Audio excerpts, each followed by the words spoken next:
Bricks and G7 ఈ రెండు పెద్ద దేశాల గ్రూప్స్ గురించి ఇప్పుడు ప్రపంచంలో చాలా డిస్కషన్స్ జరుగుతున్నాయి. కానీ నిజంగా వీటిలో ఏ గ్రూప్ ఎక్కువ పవర్ఫుల్ అనేది చాలా మందికి క్లియర్గా తెలియదు. ప్రపంచ ఆర్థిక వ్యవస్థ, ధన ప్రవాహం, దేశాల ప్రభావం ఇవన్నీ ఈ రెండు గ్రూప్స్ మీదే ఆధారపడి ఉన్నాయి. కానీ ఈ రెండు గ్రూప్స్లో ఏది ఎక్కువ స్ట్రాంగ్ అనే ప్రశ్నకి సమాధానం అంత సులువు కాదు. ఒక సైడ్లో USA, UK, Germany, Japan, Canada, France, Italy లాంటి రిచ్ డెవలప్డ్ కంట్రీస్ ఉన్న G7 గ్రూప్ ఉంది. మరో సైడ్లో India, China, Russia, Brazil, South Africa ఉన్న బ్రిక్స్ గ్రూప్ ఉంది. Future world power balance mostly ఈ రెండు గ్రూప్స్ మధ్య డిసైడ్ అవుతుంది. ఈ వీడియోలో మనం ఈ రెండు గ్రూపుల మధ్యలో నిజంగా ఎవరు స్ట్రాంగో, ఎవరు వరల్డ్ ఎకానమీని కంట్రోల్ చేస్తారో క్లియర్గా తెలుసుకుందాం. డబ్బు, జనాభా, వృద్ధి, శక్తి ఇవన్నీ మనం ఈజీగా బ్రేక్ డౌన్ చేద్దాం. ముందుగా G7 అంటే ముఖ్యంగా అభివృద్ధి చెందిన ధనిక దేశాలు ఉండే గ్రూప్. ఇవి చాలా కాలం నుండి ప్రపంచ ఆర్థిక వ్యవస్థని కంట్రోల్ చేస్తున్నాయి. ఇప్పటికీ USA ఒక్కటే G7లో బిగ్గెస్ట్ పవర్గా ఉంటుంది. కానీ స్ట్రాంగ్ ఎకానమీ అంటే పవర్ మాత్రమే అనుకోవటం కరెక్ట్ కాదు. ఎందుకంటే జనాభా, వనరులు అంటే న్యాచురల్ రిసోర్సెస్ కూడా చాలా ఇంపార్టెంట్. అక్కడే బ్రిక్స్ గేమ్ చేంజ్ చేస్తుంది. బ్రిక్స్ దేశాలన్నీ కలిపితే ప్రపంచ జనాభాలో చాలా పెద్ద షేర్ ఉంటుంది. అంటే భవిష్యత్తులో వృద్ధి, ఉత్పత్తి, డిమాండ్ అన్నీ ఇక్కడికి షిఫ్ట్ అవుతాయి. సో ముఖ్యమైన ప్రశ్న ఏంటంటే పవర్ ఎవరి వైపు వెళ్తుంది అని. బ్రిక్స్ దేశాలన్నీ కలిపితే ప్రపంచ జనాభాలో ఆల్మోస్ట్ సగం వరకు ఉంటుంది. అంటే కొనుగోలు శక్తి, శ్రమ, ఉత్పత్తి అన్నీ చాలా పెద్ద స్కేల్లో ఉంటాయి. G7 దేశాలకి జనాభా తక్కువ కానీ ప్రతి వ్యక్తి ఆదాయం ఎక్కువగా ఉంటుంది. అందుకే జనాభా ఎక్కువ ఉంటే ఆటోమేటిక్గా పవర్ ఎక్కువ అవుతుంది అనుకోవడం కరెక్ట్ కాదు.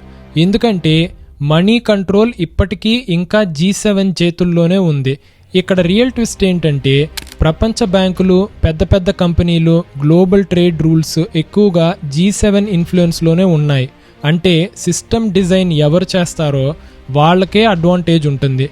కానీ బ్రిక్స్ దేశాలు స్లోగా సిస్టమ్ని చేంజ్ చేయడానికి ట్రై చేస్తున్నాయి. G7 కంట్రీస్ కలిపితే ప్రపంచ జీడిపిలో చాలా పెద్ద షేర్ కంట్రోల్ చేస్తాయి. USA, జర్మనీ, జపాన్ లాంటి ఎకానమీస్ చాలా కాలంగా స్టేబుల్గా గ్రో అవుతున్నాయి. కానీ ఆ గ్రోత్ స్పీడ్ ఇప్పుడు స్లో అవుతుంది. ఎందుకంటే బ్రిక్స్ దేశాలు వారి వారి ఆర్థిక వ్యవస్థలని చాలా ఫాస్ట్గా డెవలప్ చేస్తున్నాయి. ఇండియా, చైనా లాంటి దేశాల గ్రోత్ రేట్ అయితే చాలా ఫాస్ట్గా ఉంది. ఇది G7కి దీర్ఘకాలిక ఆందోళన అవుతుంది. సింపుల్గా చెప్పాలంటే G7 ఇప్పటి శక్తివంతమైన వ్యవస్థ అయితే బ్రిక్స్ భవిష్యత్తులో శక్తివంతమైన వ్యవస్థ అయ్యిద్ది. కానీ ఫ్యూచర్ పవర్ షిఫ్ట్ ఎలా జరుగుతుంది అనేదే ఒక పెద్ద ప్రశ్న. బ్రిక్స్ దేశాల్లో న్యాచురల్ రిసోర్సెస్ అంటే సహజ వనరులు చాలా ఎక్కువగా ఉంటాయి. ఆయిల్, గ్యాస్, మినరల్స్ లాంటి ఇంపార్టెంట్ రిసోర్సెస్ చాలా స్ట్రాంగ్గా ఉన్నాయి. అయితే G7 కంట్రీస్కి రిసోర్సెస్ తక్కువగా ఉన్న టెక్నాలజీ చాలా అడ్వాన్స్డ్గా ఉంటుంది. సో రిసోర్సెస్ మాత్రమే పవర్ కాదు, ఆ రిసోర్సెస్ని కన్వర్ట్ చేసి డబ్బుగా మార్చడం కూడా చాలా ఇంపార్టెంట్. అక్కడే G7 గ్రూప్కి పైచేయి ఉంది. ప్రపంచంలో ఉండే టాప్ కంపెనీస్ ఎక్కువ శాతం G7 కంట్రీస్ దగ్గరే ఉంటాయి. యాపిల్, మైక్రోసాఫ్ట్ లాంటి కంపెనీస్ గ్లోబల్ ఎకానమీని డ్రైవ్ చేస్తున్నాయి. కానీ బ్రిక్స్ దేశాలు కూడా ఇప్పుడు ఓన్ టెక్ కంపెనీస్ని పెంచుకుంటుంది. కానీ ప్రస్తుతానికి వరల్డ్ ట్రేడ్ రూల్స్ ఎక్కువగా G7 కంట్రీస్ డిజైన్ చేసిన సిస్టమ్ మీదే ఆధారపడి ఉన్నాయి. అలానే డాలర్ కరెన్సీ కూడా గ్లోబల్ ట్రేడ్లో స్ట్రాంగ్ పొజిషన్లో ఉంది. ఇది G7 గ్రూప్కి పెద్ద అడ్వాంటేజ్ని ఇస్తుంది. కానీ ఒకే కరెన్సీ ఆధిపత్యం ఎప్పటికీ ఉండదు. మిగతా దేశాలు నెమ్మదిగా ఆల్టర్నేటివ్ ఆప్షన్స్ తయారు చేసుకుంటాయి. అక్కడే బ్రిక్స్ కొత్త స్ట్రాటజీ తీసుకొస్తుంది. బ్రిక్స్ దేశాలు సొంత కరెన్సీ సిస్టమ్ ట్రై చేస్తున్నాయి. డాలర్ మీద ఆధారపడటం తగ్గించడానికి ప్లాన్స్ వేస్తున్నాయి. ఇది సక్సెస్ అయితే గ్లోబల్ పవర్ బ్యాలెన్స్ షిఫ్ట్ అవుతుంది. ప్రపంచం నెమ్మదిగా రెండు బ్లాకులుగా విడిపోతుంది. ఒకవైపు G7 పాత శక్తివంతమైన వ్యవస్థ, మరోవైపు బ్రిక్స్ పెరుగుతున్న వ్యవస్థ. ఇది భవిష్యత్ ప్రపంచ పోటీగా మారుతుంది. కానీ నిజమైన శక్తి పోరాటం సైనిక రంగంలో కాదు. అసలు పోరాటం ఆర్థిక వ్యవస్థ, వాణిజ్యం, కరెన్సీ నియంత్రణలోనే జరుగుతుంది. ఇది చాలా నెమ్మదిగా అయినప్పటికీ కూడా చాలా శక్తివంతమైన మార్పు. సో ఈ ప్రకారంగా బ్రిక్స్ నిజంగానే G7ని రీప్లేస్ చేయగలదా, లేక G7 ఇంకా తన ఆధిపత్యాన్ని కొనసాగిస్తుందా? సింపుల్గా చెప్పాలంటే G7 ఇప్పటికీ శక్తివంతమైన వ్యవస్థే, కానీ బ్రిక్స్ భవిష్యత్తులో ఎదిగే శక్తి. ప్రపంచ బ్యాలెన్స్ స్లోగా షిఫ్ట్ అవుతుంది, కానీ ఫుల్ కంట్రోల్ ఎవరి చేతిలోకి వెళ్తుందో మనం ఇప్పుడే చెప్పలేం. పవర్ అంటే జస్ట్ డబ్బు మాత్రమే కాదు, పవర్ అంటే సిస్టమ్ని ఎవరు కంట్రోల్ చేస్తున్నారు అనేదే. ప్రపంచ ఆర్థిక వ్యవస్థలో నిజమైన శక్తి అంటే బ్యాంకులు, కరెన్సీ, వాణిజ్య నియమాలని నియంత్రించడం. G7 దేశాలు ఈ వ్యవస్థలను ఎన్నో దశాబ్దాలుగా రూపకల్పన చేస్తున్నాయి, అందుకే వాటి ప్రభావం ఇప్పటికీ చాలా బలంగా ఉంది. కానీ వ్యవస్థను సృష్టించిన వారే ఎప్పటికీ నియంత్రిస్తారు అనుకోవడం తప్పు, ఎందుకంటే కొత్త దేశాలు నెమ్మదిగా ప్రవేశిస్తున్నాయి. అక్కడే బ్రిక్స్ ఒత్తిడి మొదలవుతుంది. భారతదేశం లాంటి దేశం ఐటీ, సేవలు, డిజిటల్ ఆర్థిక వ్యవస్థలో వేగంగా ఎదుగుతుంది. చైనా తయారీ రంగంలో ఇప్పటికే ప్రపంచ దిగ్గజంగా ఉంది. ఇది బ్యాలెన్స్ని స్లోగా చేంజ్ చేస్తుంది. ప్రస్తుతానికి డాలర్ వరల్డ్ ట్రేడ్లో మెయిన్ కరెన్సీగా ఉంది. ఆయిల్, బంగారం, అంతర్జాతీయ ఒప్పందాలు ఎక్కువగా డాలర్లోనే జరుగుతున్నాయి. ఇది G7 పవర్కి బ్యాక్ బోన్ లాంటిది. కానీ ఒక్క కరెన్సీ మీదే ఆధారపడటం సురక్షితం కాదు. దేశాలు రిస్క్ అనిపిస్తే వేరే పవర్ఫుల్ కరెన్సీ మీద ఆధారపడతాయి. అది ఇప్పుడు బ్రిక్స్ సైడ్ నుంచి జరుగుతోంది. బ్రిక్స్ దేశాలు పరస్పర వాణిజ్యానికి, డాలర్ వినియోగాన్ని తగ్గిస్తూ తమ సొంత చెల్లింపు వ్యవస్థలను అభివృద్ధి చేయడానికి ప్రయత్నిస్తున్నాయి. ఇది సక్సెస్ అయితే గేమ్ కంప్లీట్గా చేంజ్ అయిపోతుంది. G7 దేశాలు ఎక్కువగా స్థిరమైన రాజకీయ వ్యవస్థలను కలిగి ఉన్నాయి, కానీ బ్రిక్స్ దేశాల్లో వేగవంతమైన మార్పులు, ఫాస్ట్ డెసిషన్స్ జరుగుతాయి. ఇది స్పీడ్ అడ్వాంటేజ్ ఇస్తుంది, కానీ స్పీడ్ మాత్రమే స్థిరత్వాన్ని హామీ ఇవ్వదు. దీర్ఘకాల విశ్వాసం మరియు ప్రపంచ అంగీకారం కూడా అవసరం. ఇది బ్రిక్స్కి ఇంకా ఒక పెద్ద సవాలు. ప్రపంచం నెమ్మదిగా రెండు దిశల్లో కదులుతుంది.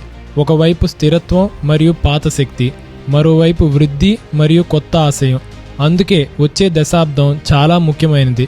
మనం స్పష్టంగా అర్థం చేసుకోవాల్సింది ఏంటంటే G7 అంటే ప్రస్తుత ప్రపంచ నియంత్రణ వ్యవస్థ, బ్రిక్స్ అంటే భవిష్యత్ వృద్ధి వ్యవస్థ. శక్తి మార్పు ఒక్క రోజులో జరగదు, కానీ నెమ్మదిగా బ్యాలెన్స్ మారిద్ది. గ్లోబల్ పవర్ అంటే యుద్ధం కాదు, అది స్లోగా ఎవరు సిస్టమ్స్ని కంట్రోల్ చేస్తున్నారు అనే ఆట. ఇప్పుడు ప్రపంచ శక్తి కేవలం డబ్బుపైనే ఆధారపడటం లేదు. టెక్నాలజీ, AI, డేటా కంట్రోల్ కూడా చాలా పెద్ద అంశాలుగా మారాయి.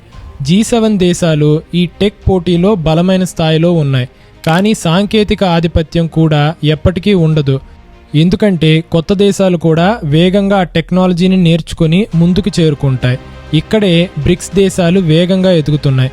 భారతదేశం AI, డిజిటల్ చెల్లింపులు, సాఫ్ట్వేర్ సేవల్లో వేగంగా ఎదుగుతుంది.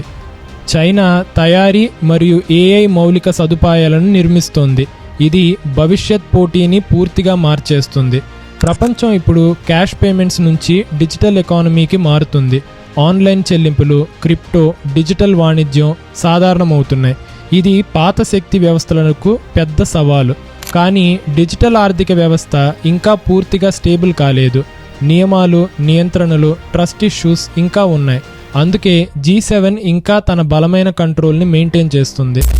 ఇప్పుడు అతిపెద్ద ప్రశ్న ఏంటంటే భవిష్యత్తులో డబ్బు కంటే డేటా శక్తి ఎక్కువ అవుతుందా, లేక పాత ఆర్థిక వ్యవస్థ ఇంకా కొనసాగుతుందా అని.